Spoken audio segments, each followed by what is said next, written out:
think we're live, brother. Mm-hmm. All right, we're good now. So we are live on Second City Gridiron, our YouTube page right now. What we're going to do here, guys, we're going to chop this up. At some point, we're going to put it on the podcast channel. But before we actually get the podcast started, I'm going to go ahead and get this shared on our social media platforms here. So, Dave, what's going on, man? How you been? I've been doing very well, Lester. I'm really excited about what our Bears are going to get into this year. I think we are moving in a positive direction away from the everyone run all stops on third down and under the sticks. And I'm excited about the shift to the defensive scheme that I think is going to be very effective with a very competent coach and GM. Yeah, so I was on Twitter the other day, and someone's like, I was making a count about what we're hoping to see, and he's like, "Well, it's all we have is hope right now." But it is all true. All we have is hope because we don't know what's going to happen for sure. But the hope we have now is better than the shit we saw the last 3 years under Nagy. So that's at least a positive. I mean, I was so disappointed, not to rehash what we've been through, but I was so disappointed because the hope that I had for Matt Nagy to be a good player, knowing this because we've coached together and been friends for a long time, being so familiar with that scheme that they were running, I really thought he was going to be just let it loose and we were going to see a modern offense. And boy, was I disappointed.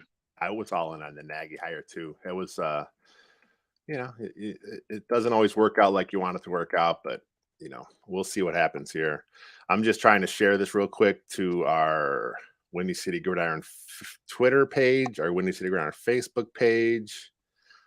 I got to share it from my account. And then after that, we're going to start the pod. Cool. So we're almost there. One of these days, I'll be more technically savvy. Dude, you're talking to the least. I know you're the worst. Dude, I'm like, Lester, how do you share on Twitter? And there. See, at least with you, it's like I know I'm like I could fake it with you because right, you don't know what the hell's going on. Hey man, my wheelhouse, my strike zone is the technical X's and O's. So a little bit of personnel, but the X's and O's is where it goes. Nice. All right, so I got to share to everyone. I need to get it shared too. So you ready to get going? Let's go. Let's roll it. Cool.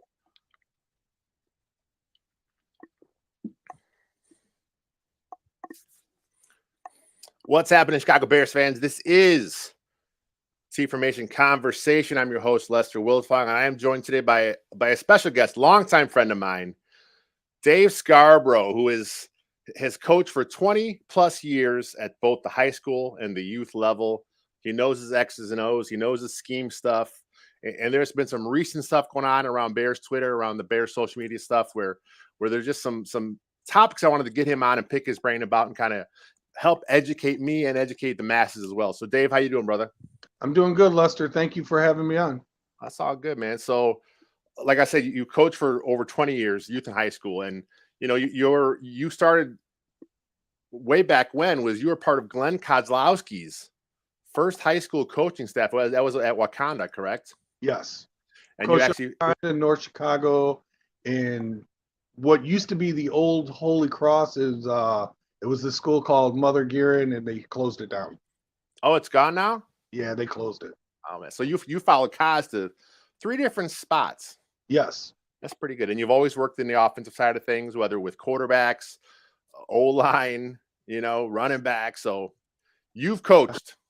I've coached with Koz, and our original system was the West Coast offense. And I learned a lot from him back in the days when Norm Chow was at USC. We got a lot of things from him, and not to name drop or brag or whatever, but yeah, we've seen a lot. I annually attend the Glazer clinics. Yeah. If anyone knows what those are, I try to stay current, and I usually show up at those in the Chicago area, and I sometimes go down to St. Louis to that one. This is not new for us. I mean, issues and stuff, but like me and you talk football all the time. Yes. So like when I first started my podcast, this is, I'm not even sure, 4, 5, 6 years ago when I was with V Sporto, I actually had you on that show a few times. Yes. But we just haven't had a chance to connect and do it on the new channel here. So that's why I wanted to get you on. And the big reason is, like we're talking about, like some of the mechanic stuff out there with the quarterbacks. There's this meme going around where it kind of shows Twitter. Everyone's got an opinion on Justin Fields mechanics, right? I love that meme.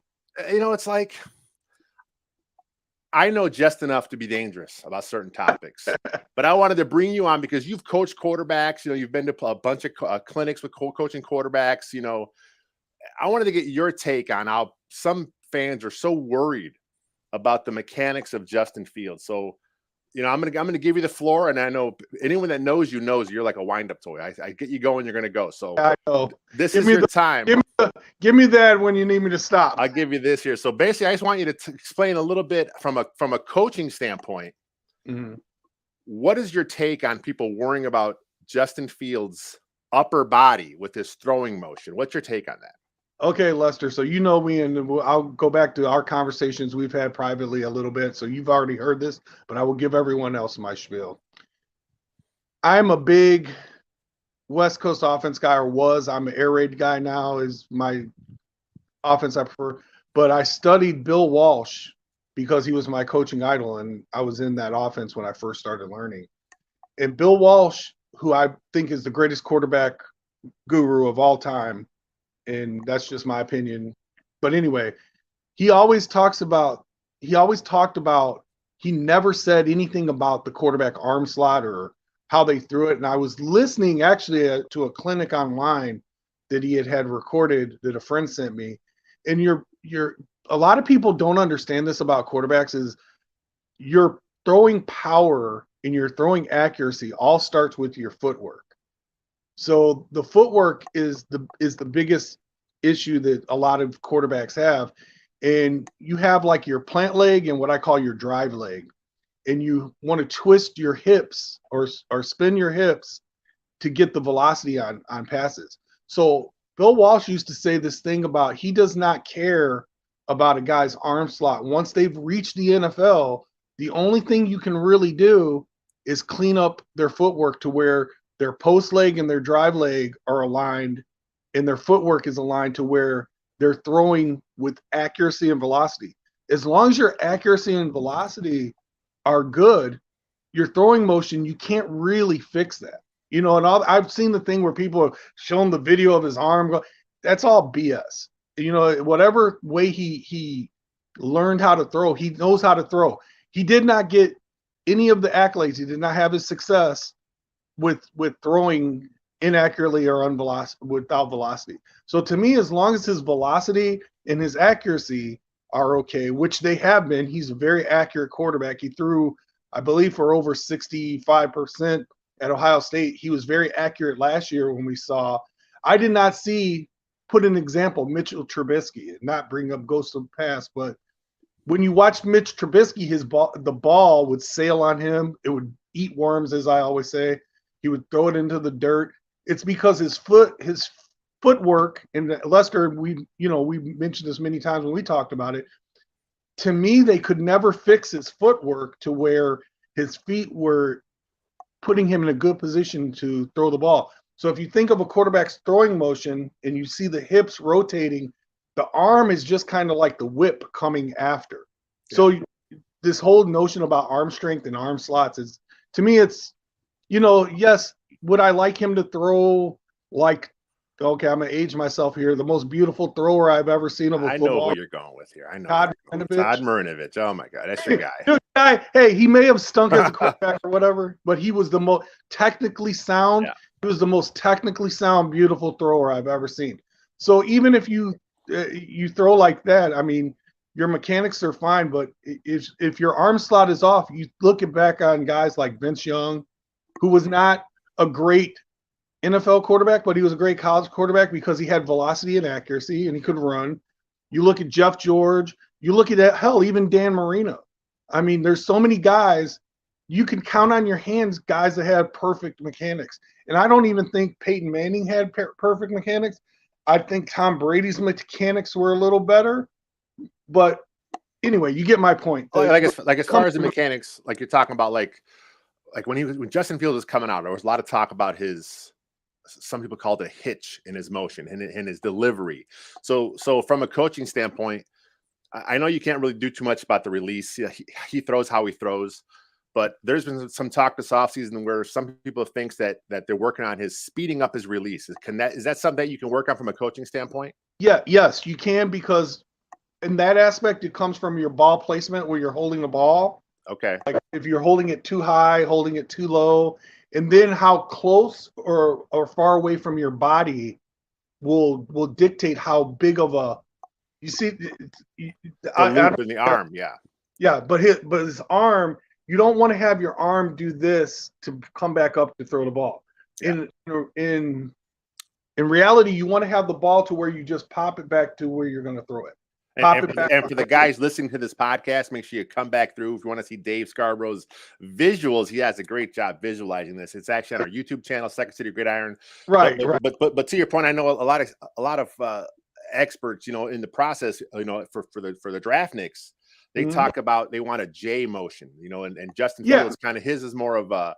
I call it L, but yeah, it's just about the fluidity of the motion. But like you said, a lot of it's where you start your motion from. That's how you speed things up. And to that point as well, last year Justin Fields fumbled a lot. And I think part of that was because of where he held the ball. So I think by him holding the ball a little tighter to his body, being in a more ready place to throw, that could cut down those fumbles too, right? When I worked with my kids, I call them, they want to be cool. They want to have the ball down here by the belt loop. You know what I mean? They want to look like they're getting ready to do a gunslinging thing on at the OK Corral on one day. But they have their hands really low. And the problem with having your hands low is you run into those, because not only one thing that it elongates your throw because you have to bring it back up to your shoulder, which is what I was talking about, but your ball security, when your hands are down at your side, you're more susceptible to guys that are rushing the passer. The more power they're coming down with their swat, the most power they'll have is at the bottom of their swat. So when you have the ball up in your solar plexus to about 2 or 3 inches under your chin, you have better ball security because the guys rushing the passer cannot chop you as easily. I never heard it explained that way. That makes so much sense from a physics standpoint. If the ball's lower, right, as a guy playing defense, you're generating your swat, and the swat picks up steam and more power as you swat down. So the lower it is, the more power that swat is. If you hold the ball higher, the swat's it doesn't have as much physics behind it. So there's not as much power in the swat. I never heard it explained that way. Yeah. And also when we do drills with our guys, or when I coach, we would teach that you cover your shoulder to the swat and dip under the swat. So if I feel that swat, I'll dip my shoulder, and my shoulder pad will cover the tip of the ball, and guys can't get to the ball as easily. So there's a lot of little drills you can do, and we call it, I forgot what we called the exact, I call it the step up, where I just tell them step up and guards, just guard with your shoulder. Coaches call drills 20 different things for the same drill. So it's hard for coach to coach. I called it the quarterback protect. I just said, guys, we're going to work on protecting the ball. Okay. But I'm sure someone has some fancy coaching name for it. I don't. But I just tell them to roll their shoulder into a swat when they feel, and you step through the swat, because the guy's trying to swat you. He's not tackling you. You can run through the slot and escape front door, back door. Okay. So along with the stuff with the upper body, with the arm motion, you talked about how it's mostly the feet, and this kind of goes to the point of, there's a lot of talk about making off-platform throws. Yes. Pat Mahomes, Zach Wilson, the Justin Fields. That's what the big thing is. Everyone wants to know if you can throw the ball. And again, that goes along with, are you accurate when you're going left, when you're going right?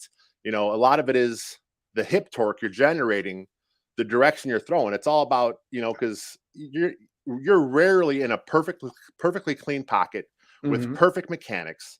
Right. This is the NFL. It doesn't happen that often. You're usually on the move. You're going sidearm, 3/4. So again, that points to your hips and your feet. Yeah. And so this is a good point you bring up. So everyone sits there and everyone sits there and says off-platform throws. Your mechanics literally go out the window when you do off-platform throws. It is really there's one key thing that you do in off-platform throws. And I'll explain this to the audience because, we've talked about this. As a right-handed thrower, my hips are open to the right. As if I'm a left-handed thrower, my hips are open to the left when I finish my drop back. So if I'm rolling to the right side, my hips are already open and I can get velocity, torque, and all the things we talk about as being a good passer. If you look at Patrick Mahomes, you never see him do a no-look pass running left. And I'm going to explain to you why. Is because he can't torque his body that way and still torque his hips to get around. You can't no-look rolling left. You can't do it if you're a right-handed quarterback. You just can't. But when he's rolling right, he can have his hips open, and now with the finish of his throwing motion, he can be looking where his hips are open and throwing back across his body. So I've discussed this before with Lester. Justin Fields, okay, so the 49er game last year was a perfect example if anyone wants to go back and watch it. The pass he threw to number 18 to James. The touchdown pass, yeah, beautiful. He's rolling left, and you have to be a tremendous athlete to do this.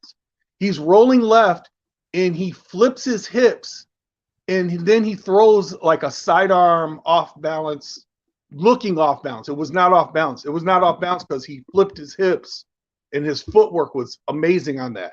And if you go back and look at the torque and everything and the ball placement, that will give you an idea of the importance of your hips. If he was running and he just didn't flip his hips, his flips would have been open to the sideline. He never could have made that throw as a right-handed quarterback going left. That makes sense. Yeah, we saw him make a lot of nice plays. I mean, there were a lot of positive last year. His footwork is always lined up with his hips.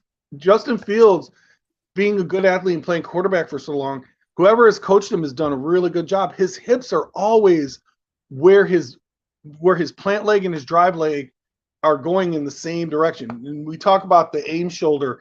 You can't throw a ball without your off shoulder following your throw shoulder.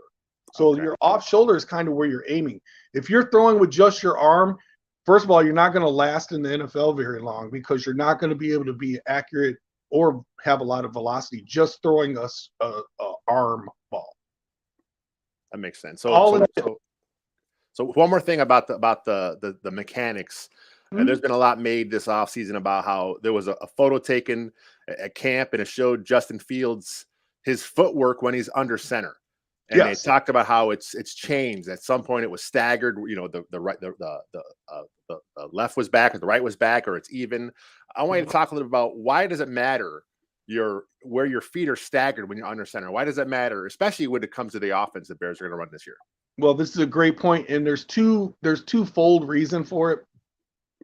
One, I don't know this, so I'm not a Bears coach. I don't know this, but one of them could be that the footwork of the guard was interfering, but I don't think so because they don't do a lot of pulling and gap schemes, but they may, I don't know. But the most important reason his feet are staggered is because the scheme that I heard they're going to run, I've heard the coaches talk about outside zone. Outside zone, yeah. For a quarterback to get away from center and get out to the meet point with the back or the track point of the back has to be about, over the outside leg of the tackle, I would say, B gap, wide B gap.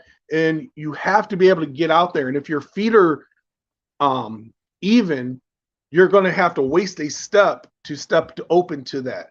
If your feet are staggered, say if it's going left, you can just pivot on the foot that's already planted and then step with if it's going to the opposite way of the stagger, you can just step with the stagger and now you've already gained a step on the running back.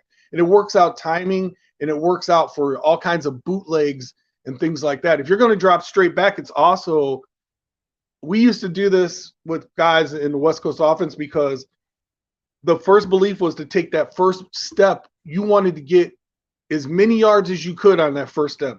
If we had a kid who could take that first step back and be at like 5 yards even, which is rare. But if you could get a guy who could just make that one step to get away from the line that quick off of one step, that's what we were really searching for. And then your 3-step drop, you're back there and you've got more depth and more farther away from the line, which makes pass rush a lot harder. Like when it comes to the 3-step, 5-step, 7-step, when it comes to those step drops, like you said, that first step's all about the depth. Yes. Because steps 2 and 3 are basically gather steps to get yourself in a position to throw. So especially in the quick game, the first step's got to be deep, because step 2, step 3 is basically you're gathering yourself to prepare to throw. And you're getting, some people teach it with a hitch. I used to just teach it. You just hit that 3rd step and you put your plant leg to the side that you're going to work.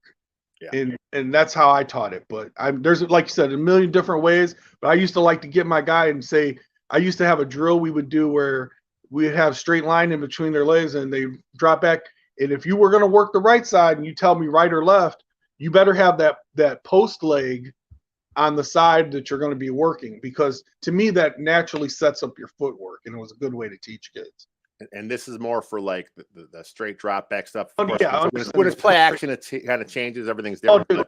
Well, this is what I'm going to tell you. What, like we were just talking about the stretch. So now when you get that look, and the Bears are going to design boots and stretches off of that, now you can get that ball out there and kind of really sell it, because your footwork looks the exact same on a stretch, on any kind of run play as it would. You know what I'm saying? So another reason they switched his footwork, so it looks to the defense, it looks the same on which is the beauty of a Mike Shanahan, Kyle Shanahan type system, which is a great segue, because that's what we're going to talk about now, the evolution of the Shanahan offense. And I mean, we haven't really heard them come out and say, "Hey, we're running this type of offense," but like you said, they've made a lot of references to the outside zone scheme. They made a lot of references to that. Luke Getsy, with Getsy, he comes from, that system, that's where he's schooled in.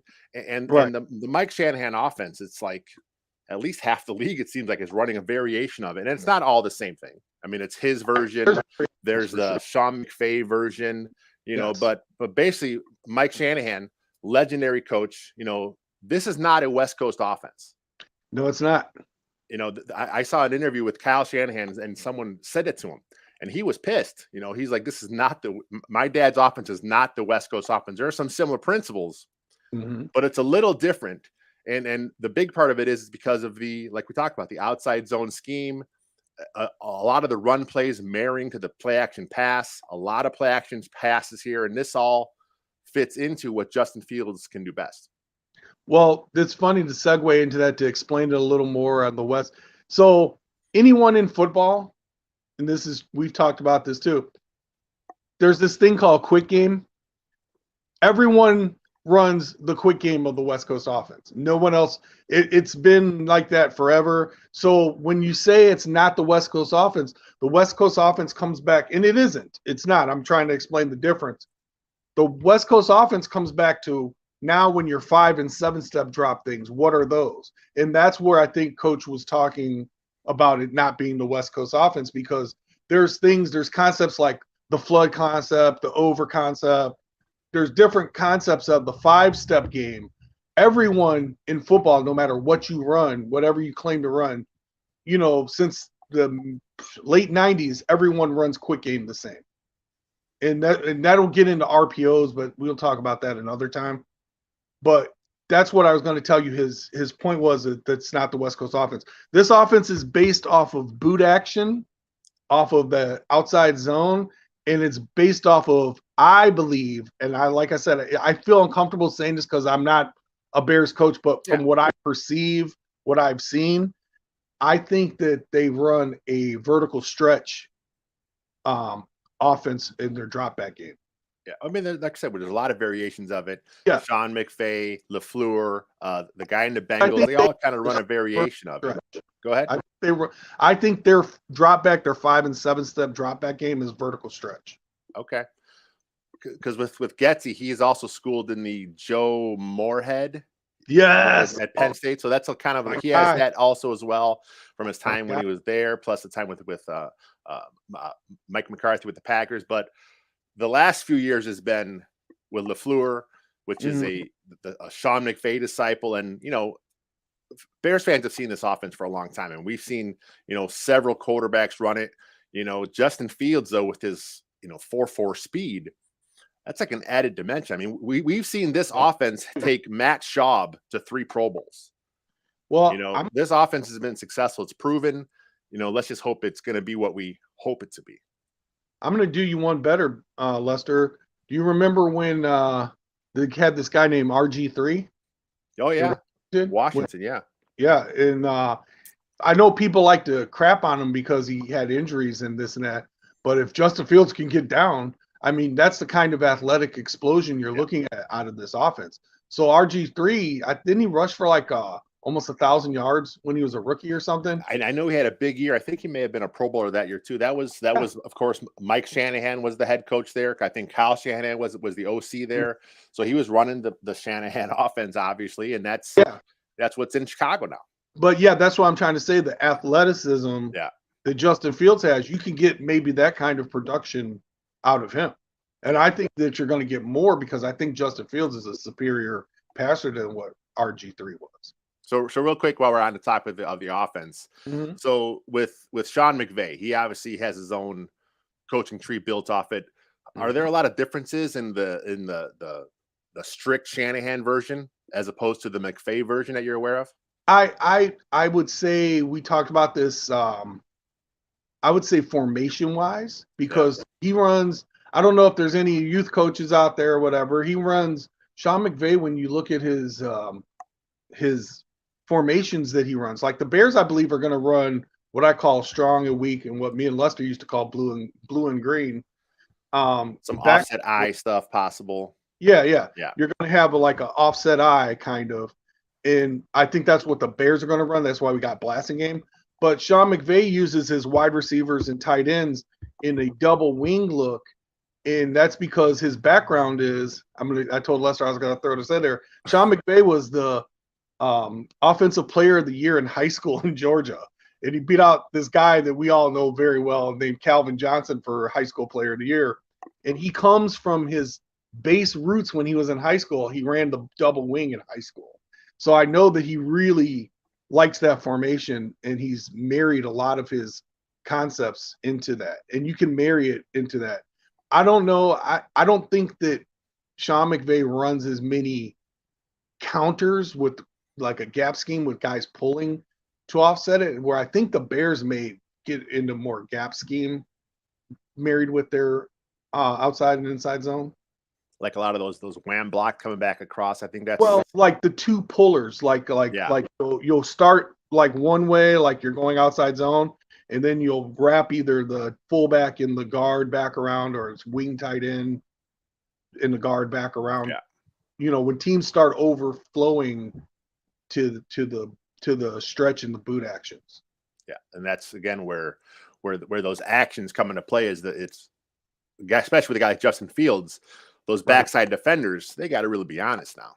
Yeah, they can't cheat, man. It used to be if you had a statue back there, what we call an unmobile quarterback, you could send that backside C-gap player down the line, and if you had your guys be able to, slow down or post up what we call the running the stretch, you could get the backside guy to run down and make the tackle. And if you've heard Coach Flus talk about this, if you have a really good 3 technique and he could beat that backside double team, he could do it because we talked about this when the Broncos used to run it.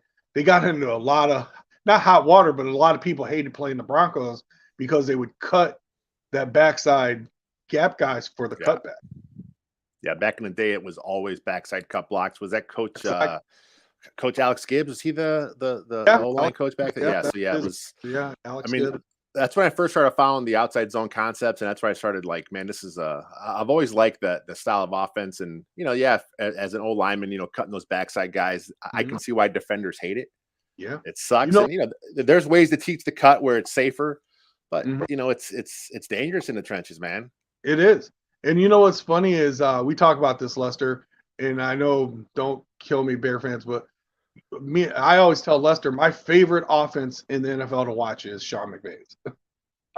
I love watch. If we can do anything close to that, we're going to have a really nice offense. I tell Lester this all the time when I'll call him on Sunday when I got Sunday tickets on the Bears ain't playing. Lester, are you watching the Rams? Did you see that play they just ran? And it's like, oh my God, it's my favorite word, coach porn, Yeah. Well, like with the Rams stuff, they do a lot of stuff with jet sweep motion and jet sweep stuff. I think they lead the league in that.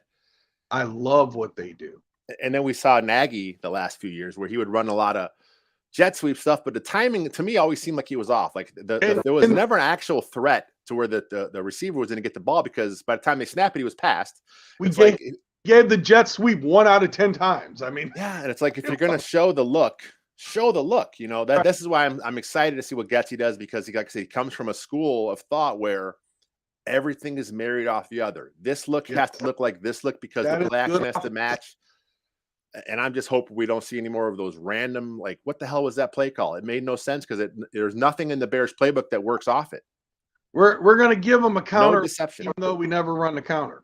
Yeah, exactly. So we're going to pull both linemen, even though we never do that on a run play. Oh, this is the worst. I'm going to take a quick commercial break for our guys in the podcast side of things. So stick around. Okay. How you feeling, brother? You good? I'm good, man. How's it sounding, you think? Oh, we're good, man. You got this rocking here. Cool. All right. So what are you going to I got the graphic up there for you. You see that? Yeah, I like that. Where are you going to lead into next, or you got another topic? Or we're going to stick with the outside zone. So okay, we're good here. Boom. See there. All right. Ready? Yep. And we are back. I am talking with Dave Scarbro, a longtime friend of mine. I've known him since high school. So we're talking high school teammates. I'm not going to age us, but that's a long time ago. So I got Coach Dave on because he knows his X and O's, and I wanted to make sure I have a chance to talk a little X and O's with him. I talk with Dave all the time, so this is not new for us, but it's new for the audience. That's why I wanted to get him on here. And we've been talking a lot about the Shanahan-esque type offense, and we talked about it, a lot of outside zone stuff.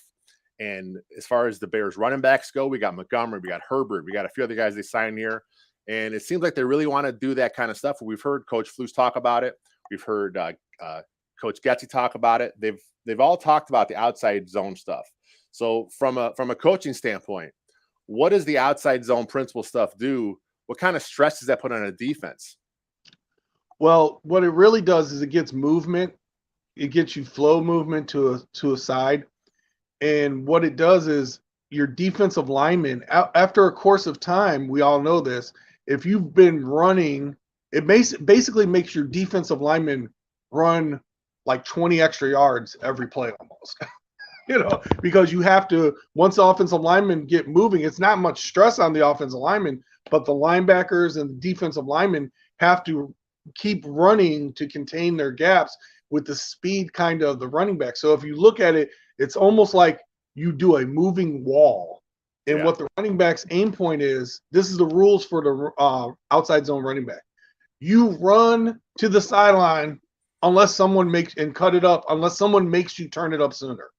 So with the inside zone, if anyone's familiar with that, we have this thing where we call bounce, bang, bend.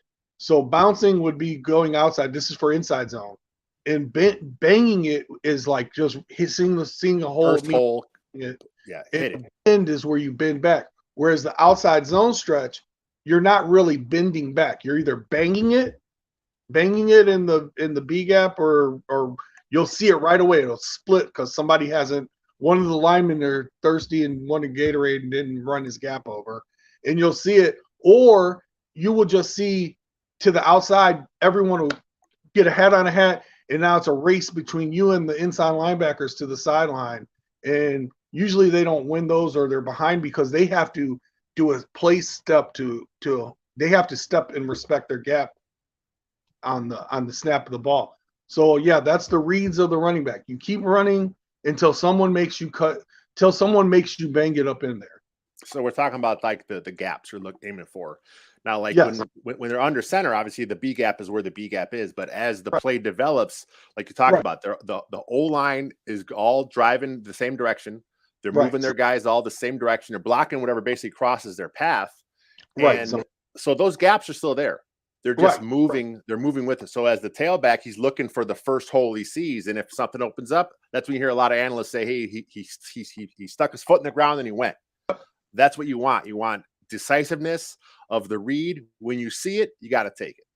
Yeah, exactly. In the outside zone is designed for a speed back. You want speed more than anything because, like I said, eventually it comes down to just being if everyone blocks everyone, it's a race to the sideline from the inside linebacker with the running back.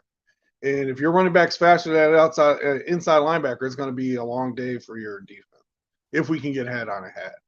And I was telling Lester this.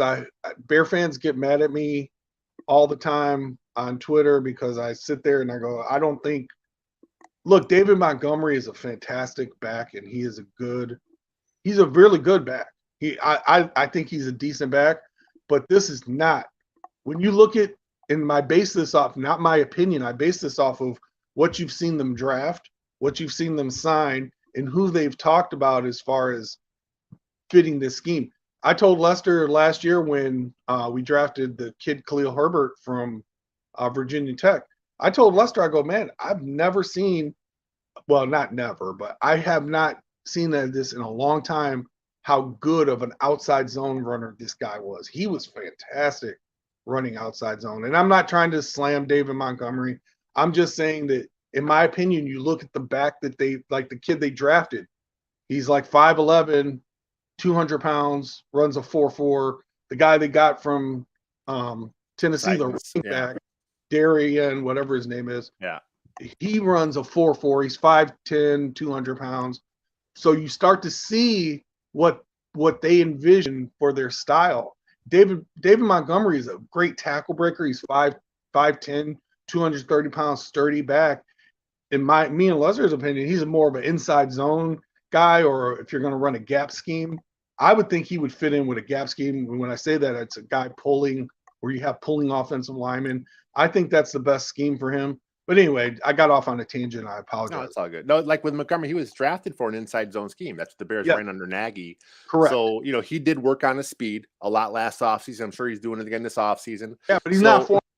No, he's not 4-4. But then let's look at the Packers, for example. The Packers have two different running backs right now, and they're very successful in the run game, and they have a guy more speedy and a guy more powerful. So that's not to say it can't work with David Montgomery and with Herbert, but like you said, it does seem like the Bears are pulling in, like you said, the guy, the free agent, the guy that just drafted Ebner. They are looking to go maybe a little more speed, but on that same token, man, they've really talked up Montgomery. They really love his fit. I mean, he's such a good football player. Stop yourself. I mean, he's a very good football player. We talked about it before too. Part of what a veteran running back has to bring to the table is his pass protection. Yes. And last year, David Montgomery was pretty good in that area. So, I'm not sure if there's an extension on the table. That's probably, this is not the podcast for that, because that's a conversation to have at some point. But we both like Montgomery, the football player. Yes. But we can also say he may not be the greatest fit for the scheme, but Bears could make it work. And what's going to dictate this too, like you said about the big back up in Green Bay, it's going to be based now. This, Lester. I'm not telling you, but we're just talking in general. Every scheme, you need a counter run play. You can't just run outside zone every play. Yeah. You know what I mean? So every run play. So it's going to be very interesting. And one of the things we can watch for in preseason is to watch if they are running any kind of counter gap scheme, or are they running inside zone? And that'll tell you, because like you mentioned, David Montgomery is an inside zone. I love him on an inside zone scheme. So maybe when he's in the game, they're going to have inside zone type plays for him. And you can still inside zone and get play action. It's just not the boot action to get out of the pocket. And Lester brought up a great point that his pass blocking, I think, is very underrated. I think he's very good in the pass game. I think he's good in the pass game too. Although the kid they drafted from Baylor is a dude in the pass game. Well, like you would talk about the outside zone. Okay. Mhm. The aim point for an outside zone runner is where? The Your B gap? back is usually leading to the B gap. Okay. And then the inside zone is more A gap. Yeah, the inside zone is you're looking front side A gap to back side A gap. So when we talk about the inside zone, when you want to bend it, you want to go to the B gap, possibly an extreme C gap, but you never looking for the C gap, just if it leads you there. But the bang is in the A, the front side A. Yeah. The bend is to the backside A gap. Yeah. So if the Bears are going to switch outside zone, inside zone, Mhm. you know, it's not like they want to have a tell, obviously, with what they're doing here, but from the defensive standpoint, when they're looking at the offense, Mhm. you know, you really can't tell that until it happens. And it's not like Montgomery's going to only be running a certain play. Right. He could still run the outside zone. zone. Try to run outside zone with him. He can do both. I mean, the only thing you're missing, 4.6 is not slow. I mean, we as fat old Bear fans, we're all like, oh, he only runs a 4.6. Dude, 4.6, you know this, Lester. If you go watch the combine and you put guys together, the difference between 4.6 and 4.4 is a half a step, if that, a step maybe. But like, this is why I'm trying to say it's not that big of a deal. When you're talking about 40 times, you're talking about long speed and being able to be a breakaway type of runner. And hell, you've seen David Montgomery run 80-yard touchdowns. And I mean, you've seen slower guys than him run 80-yard touchdowns. So basically it comes down to vision. And it'll be interesting to see if David Montgomery has great vision, because I think we talk about this too, Lester, all the time. I think vision is the most important thing in any kind of zone scheme. Yeah, I mean, it's not like a lead stuff where you're basically following your fullback to the play. Right. The vision is you know, because that hole could be anywhere. Right. And it's all about when you see it, stick that foot in the ground, get your ass upfield, and get as many yards as you can. And that's what Montgomery's good at. Yes. Right, and he's a tackle breaker too. So on the second level, just because you got him in the second level don't mean you're going to stop him in the second level. All right. That takes to our next thing. I want to talk about how the quarterbacks, some of the reads he makes off those play action. We talk about the outside zone scheme, why it's important. And, you know, we've seen the numbers. Justin Fields last year in play action, his numbers were so much better than the other stuff he did. You know, Justin Fields last year thrived in play action, and he thrived when he was going downfield. Two things that he didn't do a lot of last year. But he's good at those things. And I think both those things kind of marry well with what they're going to do with the outside zone. So talk a little bit about how those outside zone boots off of it, what he's looking as a quarterback now. What are some of the plays he's looking to do? So for real quick, I think I read somewhere that he was the most efficient quarterback in the NFL, I want to say, off of play action passing last year. I'm not sure the numbers, but I know he's up. I'm not sure if he was top, but but his numbers were like, when I saw the numbers, I'm like, why the hell are they not running more play action? Exactly. Like, it makes you wonder, like, who's self-scouting, because we should be doing that more. Yeah. But anyway, so a basic boot off of the action, and I don't want to get all in the weeds of schematics anyway. You have a front side and a back side, strong side. Usually the strong side of the formation, the tight end is there, and either a fullback or tight end, or tight end, whatever you want to call it. Maybe even a wide receiver in some personnel groupings.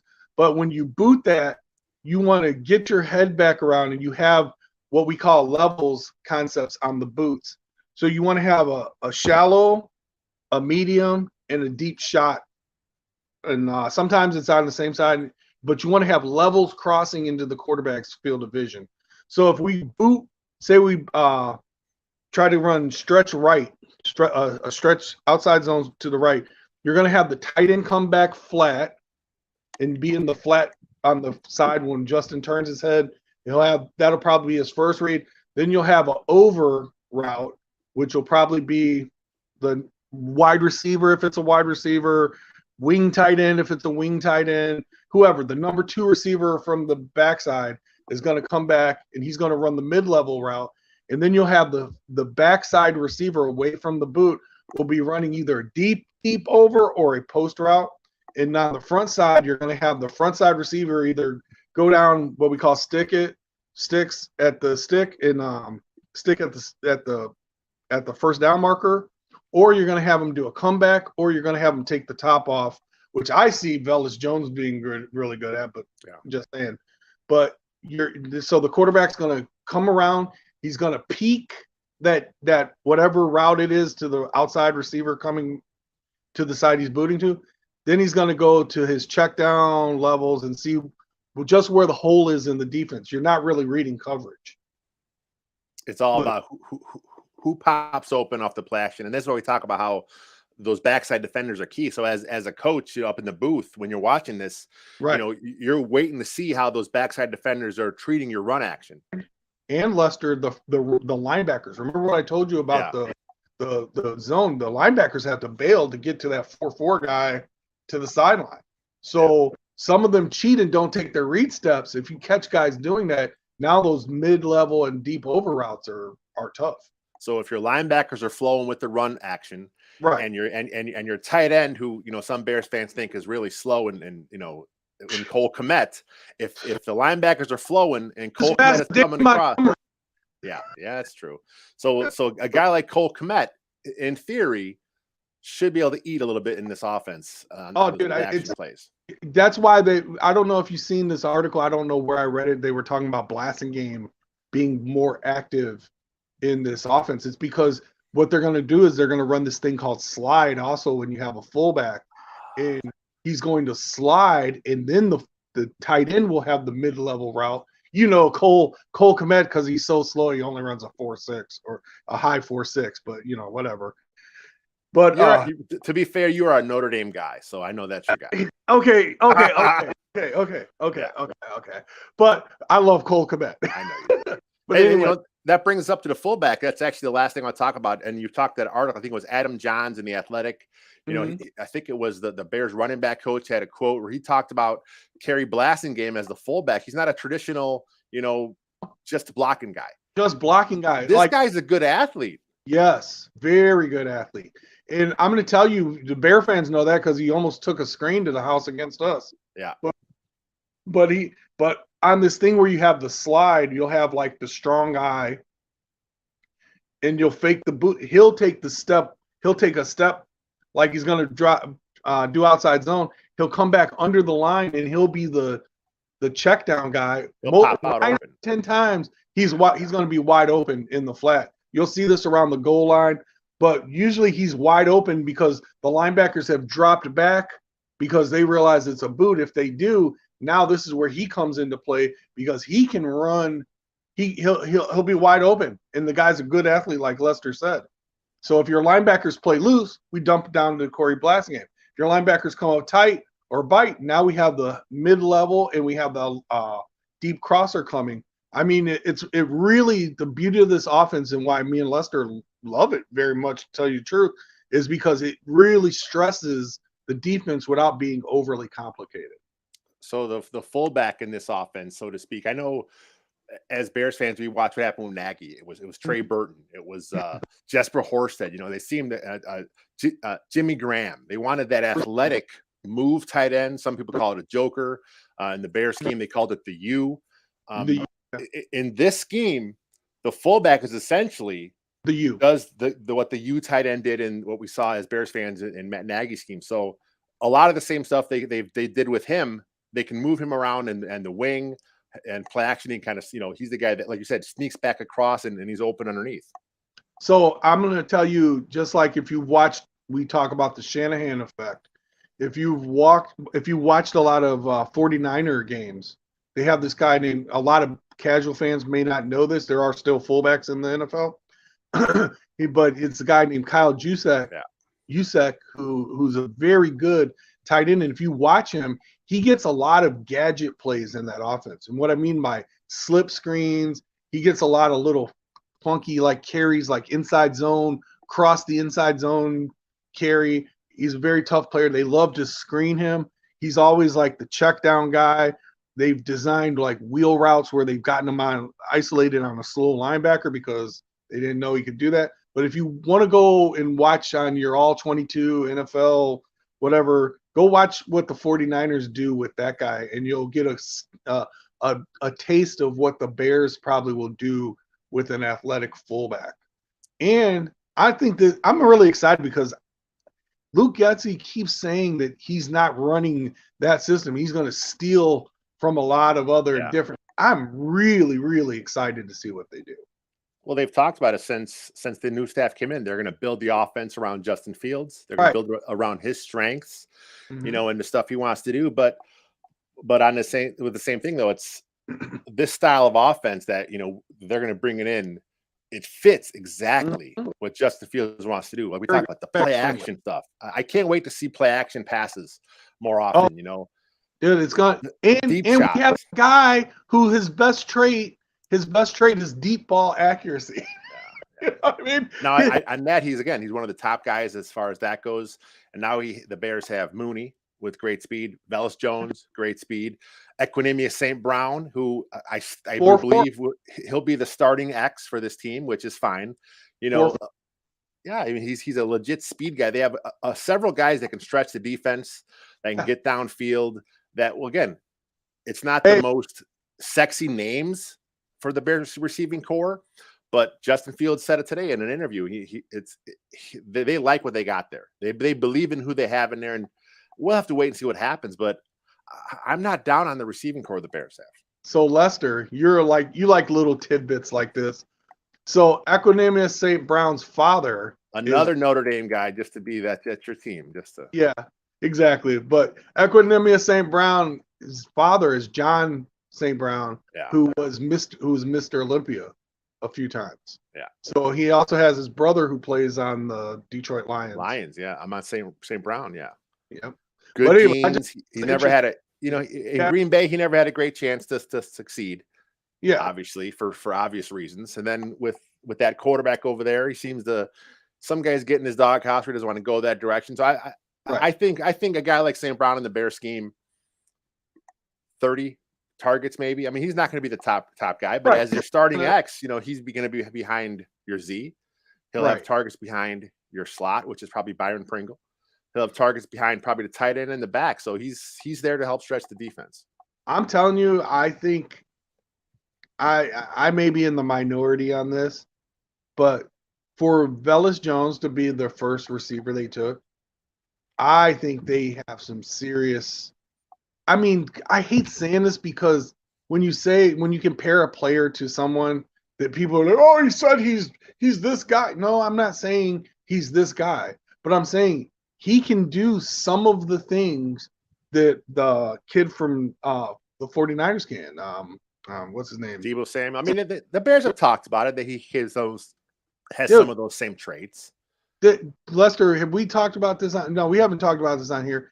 Deebo Samuel led the NCAA in broken tackles, like run after catch. Yeah, broken and yards of separation in the pass game.